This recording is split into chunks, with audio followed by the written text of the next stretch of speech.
আসসালামু আলাইকুম। আজ আমরা আলোচনা করব সূরা আল বাকরার ৩ নম্বর আয়াত নিয়ে। গত পর্বে আমরা জেনেছি যে এই কিতাব হচ্ছে মুত্তাকিদের জন্য হেদায়েত। আর আজকের আয়াতে আল্লাহ তাআলা সেই মুত্তাকিদের প্রধান ৩টি গুণের কথা বর্ণনা করেছেন। আয়াতটি হল আল্লাযিনা ইউমিনুনা বিল গায়বি ওয়া ইউকবিমুনাস সালাতা ওয়া মিম্মা রাযাকনাহুম ইউনফিকুন।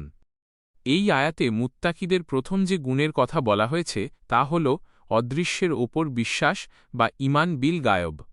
গায়ব বা অদৃশ্য মানে হল এমন কিছু যা আমরা আমাদের পঞ্চেন্দ্রিয় দিয়ে দেখতে বা অনুভব করতে পারি না, যেমন আল্লাহ তাআলা, ফেরেশতা জগৎ, জান্নাত, জাহান্নাম এবং পরকাল।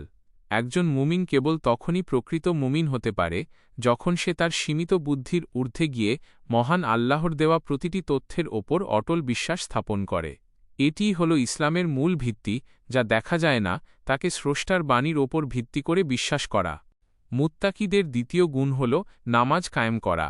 এখানে লক্ষ্য করার বিষয় হল আল্লাহ কেবল নামাজ পড়ার কথা বলেননি, বরং বলেছেন নামাজ কায়েম করার কথা। নামাজ কায়েম করার অর্থ হল নামাজের শর্ত ও রুকনগুলো সঠিকভাবে পালন করে নিয়মিতভাবে আদায় করা এবং নিজের জীবনে নামাজের প্রভাব বজায় রাখা।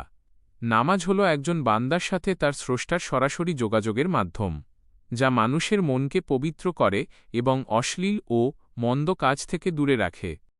আয়াতের শেষ অংশে মুত্তাকিদের তৃতীয় গুণের কথা বলা হয়েছে, আল্লাহর দেওয়া রিজিক থেকে ব্যয় করা। মুমিন বান্দা বিশ্বাস করে যে তার কাছে যা কিছু সম্পদ আছে তার প্রকৃত মালিক সে নিজে নয়, বরং আল্লাহ তাআলা। তাই সে আল্লাহর সন্তুষ্টির জন্য জাকাত, সদকা এবং অসহায় মানুষের কল্যাণে নিজের অর্থ ব্যয় করতে দ্বিধা করে না। এটি কেবল দান নয়, বরং এটি হল সম্পদের মায়া ত্যাগ করে আল্লাহর প্রতি ভালোবাসার এক অনন্য পরীক্ষা। এই আয়াতের শানে নুজুল ও প্রেক্ষাপট অত্যন্ত গভীর।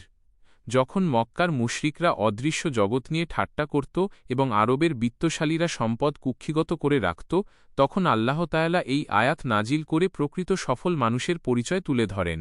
তিনি বুঝিয়ে দিলেন যে কেবল মুখে ঈমানের দাবি করলেই হবে না, বরং কর্মে এবং ত্যাগে তার প্রমাণ দিতে হবে। পরিশেষে এই আয়াত আমাদের শিক্ষা দেয় যে একজন আদর্শ মানুষের জীবন হবে ভারসাম্যপূর্ণ। তার হৃদয় থাকবে অদৃশ্যের প্রতি গভীর বিশ্বাস, তার চরিত্রে থাকবে নামাজের শৃঙ্খলা এবং তার কর্মে থাকবে আর্তমানবতার সেবা। এই ৩টি গুণের সমন্বয় ঘটলেই কেবল একজন মানুষ মুত্তাকিদের অন্তর্ভুক্ত হতে পারে এবং কুরআনের প্রকৃত হেদায়েত লাভ করতে পারে। পরবর্তী ভিডিওতে আমরা মুত্তাকিদের আরও কিছু বিশেষ গুণ নিয়ে আলোচনা করব ইনশাআল্লাহ।